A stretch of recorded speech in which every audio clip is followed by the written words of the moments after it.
Todos ustedes, muy buenos días, buenas tardes, buenas noches, dependiendo del momento en el cual estén viendo este video. Vamos a continuar con los temas correspondientes a ginecología con infecciones vaginales. No solo las infecciones vaginales, sino las infecciones en general tienen varios métodos de diagnóstico, entre ellos la clínica, estudios de imagenología y, sin lugar a duda, uno de los más importantes son las técnicas microbiológicas, ¿sí? Mediante estas podemos determinar el agente causal y tener un tratamiento antibiótico más certero y evitar tratamientos antibióticos que también son a veces innecesarios, ¿sí? Podemos hacerlo directamente buscando el agente, es decir, el causal, ¿no? Y para esto podemos realizar tinción, la coloración, podemos realizar cultivos en medio de los agares, ¿no? La coloración, el GIMSA y el GRAM son los más importantes, y también podemos ver los antígenos que produce el agente o sus productos de degradación. Pero en muchas ocasiones no podemos ver el agente, ¿no? Algunos cultivos, algunas tinciones no son exclusivas. Entonces pasamos a ver la respuesta que tiene el agente o la respuesta que también tiene el organismo frente a esta bacteria o frente a este microorganismo.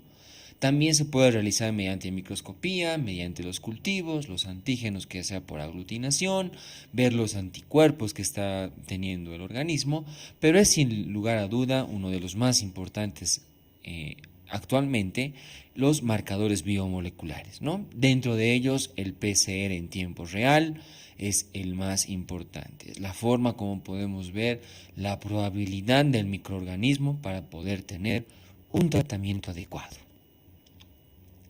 Pregunta: la presencia de manifestación clínica por un microorganismo se denomina infección, enfermedad, infección subclínica, portador o colonización.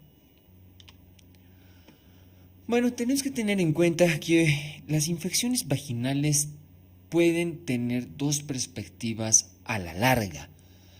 Uno es que puedan provocar procesos de infertilidad o de esterilidad mediante la bibliografía que lo lean.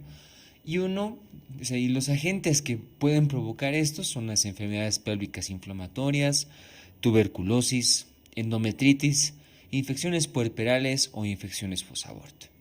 Pero no solo pueden repercutir en el tema de la fertilidad, sino que pueden provocar abortos, ¿no? Dentro de estos, la sífilis, la toxoplasmosis, la brucelosis, paludismo, chagas, listeriosis, clamidiosis y micoplasmosis son los agentes más importantes en relación a aborto, hablando netamente de infecciones en ginecología. Y bien, pasamos a definir, ¿no? Infección es la presencia de microorganismos en un tejido donde normalmente no lo estaban, sin que haya repercusión clínica. Enfermedad ya es la presencia de signosintomatología o repercusión clínica debido al microorganismo que está produciendo la infección. Infección subclínica es la presencia de microorganismos que estos puedan ser detectados o puedan ser verificados mediante algún medio, pero que no están provocando signosintomatología. Portador tiene una connotación más o menos similar porque es la presencia de microorganismos en un tejido que inicialmente pudo haber tenido un proceso clínico, pero que al momento actual no tiene implicancia clínica y que ésta puede diseminarse a otro tejido mediante una forma de contagio. Y colonización es más o menos algo muy similar a infección subclínica, porque es la presencia de un microorganismo que ha colonizado, o sea, se ha sentado en un lugar donde antes no estaba y que puede ser verificado por algún método de cultivo o de diagnóstico. Las definiciones anteriores son ligeramente ya un poco más antiguitas. Y ahora tenemos las definiciones por las guías de campaña para la sepsis, ¿no? que es importante tenerlas en cuenta para la actualización. Infección no ha cambiado, es la presencia de microorganismos en un tejido que normalmente no lo habían o en un tejido donde normalmente es estéril el lugar. Síndrome de inflamación de respuesta sistémica. Esto no tiene inicialmente nada que ver con un proceso infeccioso, sino que es la connotación de cuatro factores importantes, como ser taquicardia o hipertermia o hipotermia, 38 y 36 grados correspondientemente, frecuencia cardíaca mayor a 90 latidos por minuto, una frecuencia respiratoria mayor a 20 o la presencia de leucocitosis mayor a 12.000 por campo, ¿sí? Bacteriemia es la presencia de bacterias en torrente sanguíneo. Sepsis es la presencia de un SIRS a costa de un proceso infeccioso. Sepsis grave ya es la presencia de lo mismo que hemos descrito, más sin embargo se añaden síntomas de hipoperfusión o hipotensión. Y choque séptimo se denomina a la presencia de compromiso del estado general en la cual se necesiten de sustancias vasoactivas. Esta es la última clasificación en relación a un proceso infeccioso. Entonces, la presentación de manifestación clínica por un microorganismo se denomina enfermedad. Tenemos que tener en cuenta de que a lo largo de los años se hicieron muchos estudios sobre el flujo que había o la descamación que tenía la vagina en general, y se ha demostrado de que habían unos microorganismos que no producían un proceso infeccioso y se denominaron flora microbiana normal, flora microbiana autóctona, ha tenido muchas connotaciones, ¿no? Entonces, se ha demostrado que muchas bacterias no tienen una implicancia clínica y que en gran parte de las veces pueden estar de por vida en el tracto genital inferior y prácticamente ser como comensal, que inclusive tienen una ligera implicancia inmunológica junta con la paciente. Entonces tenemos en la flora del tracto cérvico-vaginal aproximadamente unos 15 microorganismos identificados hasta el momento, dentro de los cuales el más importante es el lactobacillus, ¿no? Como también se conoce por bacilos de Doederlein, porque fue justamente este doctor el que descubrió estos bacilos y le puso el nombre de bacilos de Doederlein, ¿no? Son los más representativos, ¿sí? Dentro de los bacilos gram positivos. También hay Corynebacterium y, en menor proporción, Gardnerella vaginalis. Dentro de los cocos gram positivos tenemos a Staphylococcus epidermidis, y más cercano a la vulva especialmente, y a todos los demás en menos connotación, como Staphylococcus aureus, Streptococcus del grupo B, Enterococos, Streptococcus no hemolíticos, Streptococcus alfa hemolítico. Bacilos gram negativos, como E. coli, Proteus, Klebsiella, Enterobacter, podemos ver igual, no son tan predominantes. Molicutes como Mycoplasma hominis o Ureoplasma urealyticum. Este último sí parece tener un poquito de mayor implicancia, y las levaduras entre el 15 a 30%. Ahora pasamos a las bacterias anaerobias. Habíamos visto ya anteriormente todas las aerobias. Dentro de las anaerobias, igual, lactobacillus, tenemos Eurobacterium, Propionibacterium, Clostridium, SPP, todos igual, bajos. Peptococos, 76%, Peptostreptococos 56%, otros del 5 al 31%, bacilos gram negativos, Prevotella, Porphyromas en el 18%, bacteroides en el 0,13%, Fusobacterium del 7 al 19% y cocos gram negativos del 2 al 27%. Vemos que los anaerobios no son tan representativos como lo eran los aerobios, ¿no? Pregunta: ¿cuáles son los valores normales del pH vaginal? 2.5 a 3.5, 3.8 a 4.5, 6.5 a 7, 7.5 a 8, o interfiere en relación a la ovulación. Tenemos que tener en cuenta un aspecto y la influencia que tiene el flujo vaginal para mantener justamente la flora microbiana normal y que ésta pueda defenderse de otros agentes agresores externos. Primero está la influencia de los estrógenos. Se ha demostrado que los estrógenos, el producto de degradación del epitelio vaginal y en relación con los estrógenos, contiene altos niveles de glucógeno y estos son necesarios para sintetizar justamente los lactobacilos. Entonces, la influencia de los estrógenos es muy importante.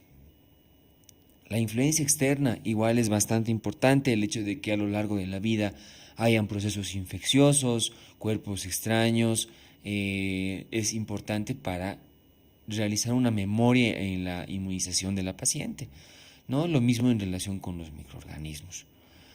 El aspecto del flujo vaginal es claro, inodoro por lo general y mantiene un pH ácido justamente por el efecto de los lactobacilos y por el efecto también del glucógeno con los estrógenos. ¿Sí? Entonces el pH es 4.5. Si queremos ser más específicos, es de 3.8 a 4.5. Hay un mecanismo de regulación para justamente tener este pH, para justamente tener este proceso de que los lactobacilos estén ahí trabajando de manera adecuada y contrarrestando con otros procesos infecciosos.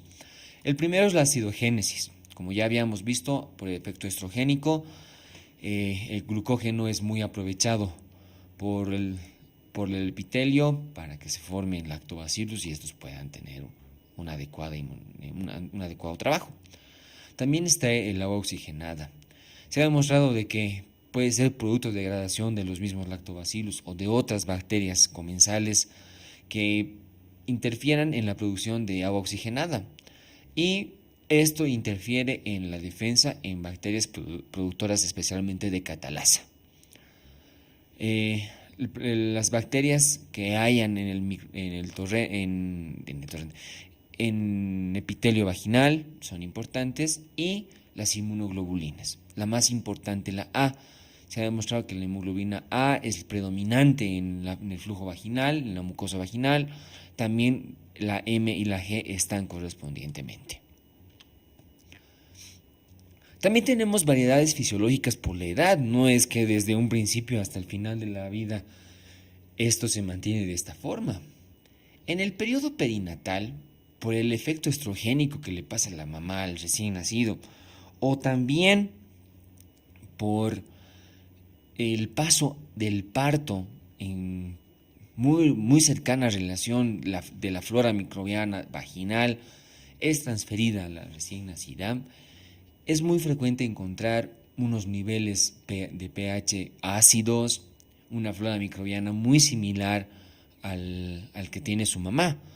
Mas, sin embargo, cuando aparece ya el periodo de lactancia, esto ya disminuye, porque ya no hay efecto estrogénico, ya por el mismo efecto de la lactancia, es de que las enterobacterias invadan y sean, entre comillas, parte de la flora microbiana de la vagina de la recién nacida.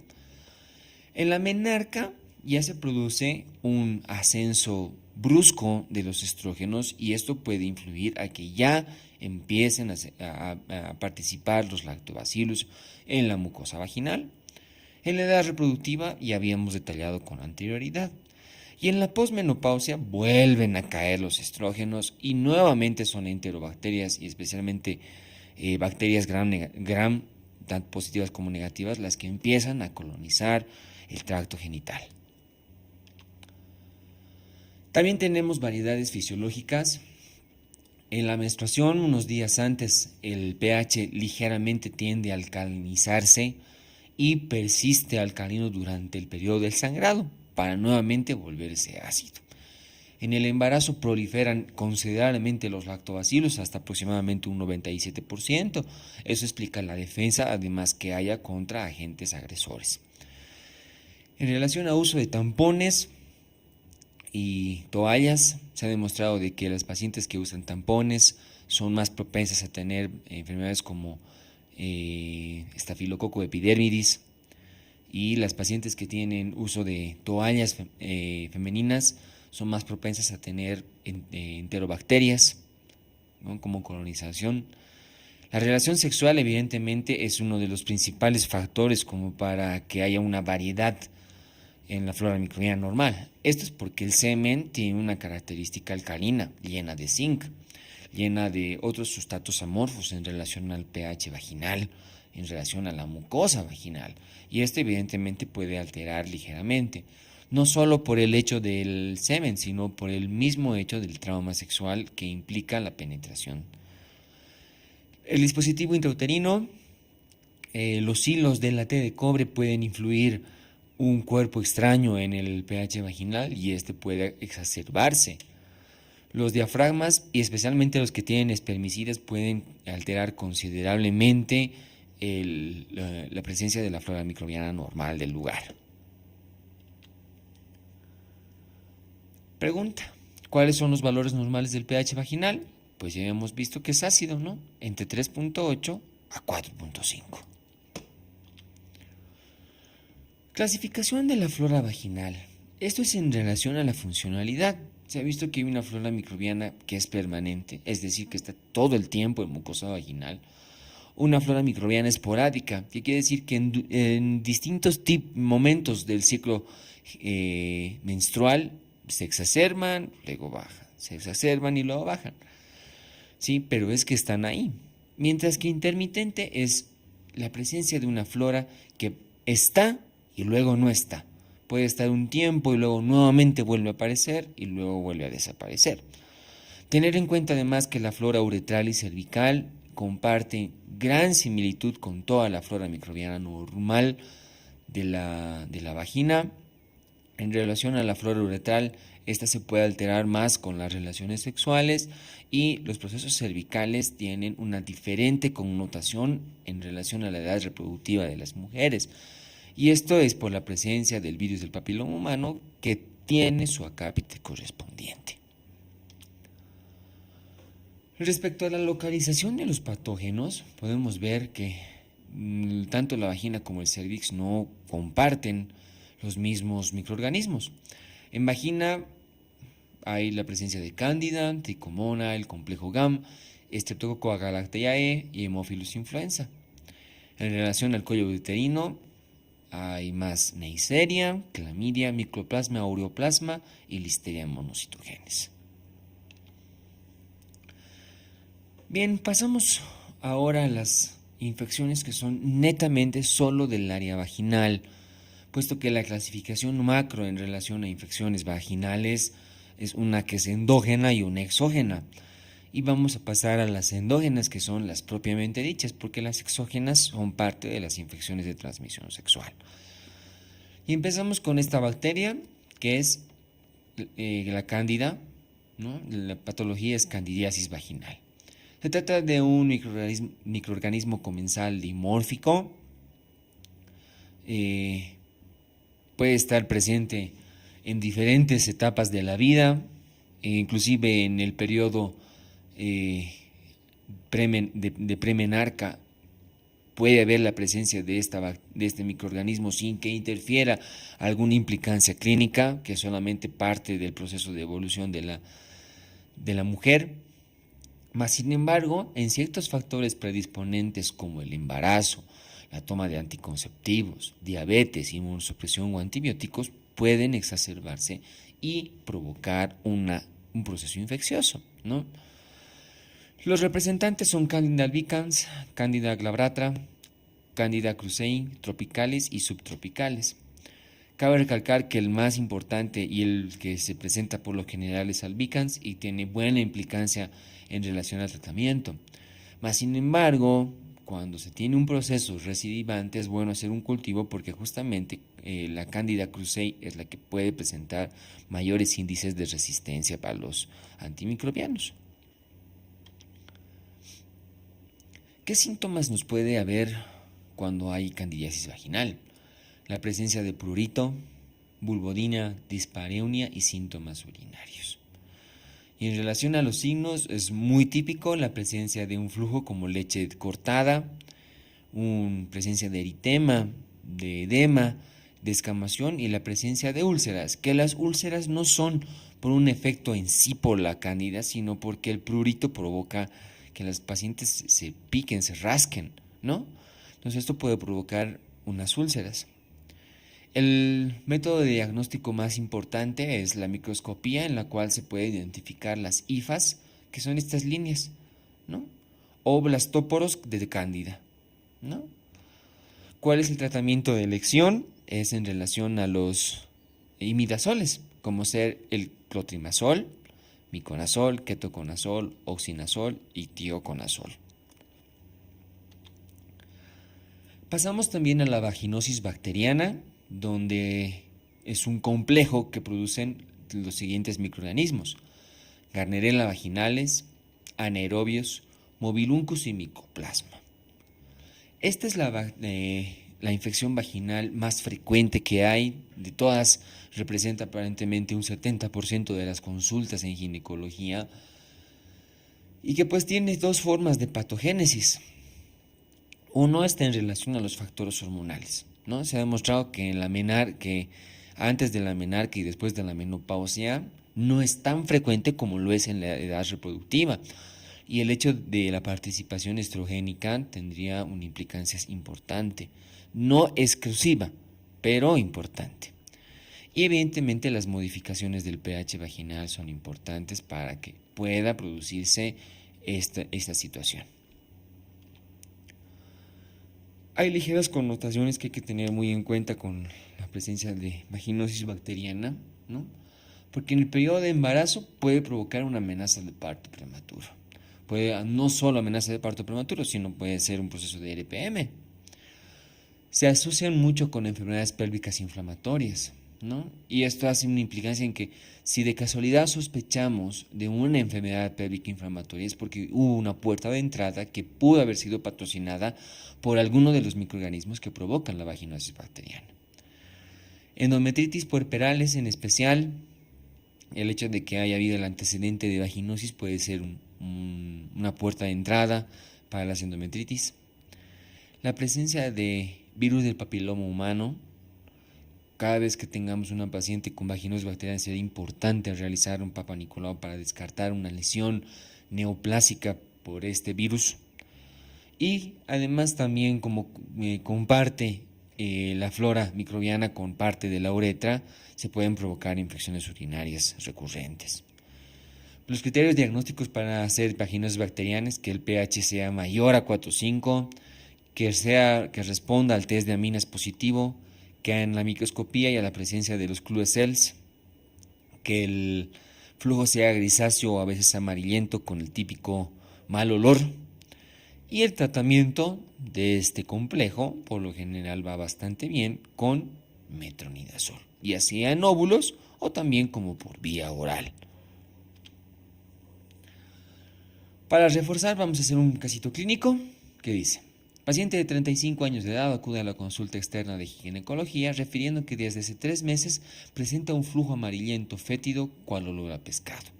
A la inspección vaginal se evidencia leve eritema de paredes vaginales y evidentemente la presencia de moderado flujo genital amarillento. Ante el caso propuesto, ¿qué estudios solicitaría? Tinción Gram, microscopía, hemocultivo, ELISA o todas las anteriores. Pues claramente estamos frente a una vaginosis bacteriana. Ya habíamos visto que observar los clue cells en la microscopía es parte del diagnóstico. No realizamos ni tinción ni hemocultivo, ni mucho menos ensayos biomoleculares. Muchísimas gracias. Me despido con una frase del escritor Paulo Coelho que dice: el mundo está en manos de aquellos que tienen el coraje de soñar y correr el riesgo de vivir sus sueños. Muchísimas gracias.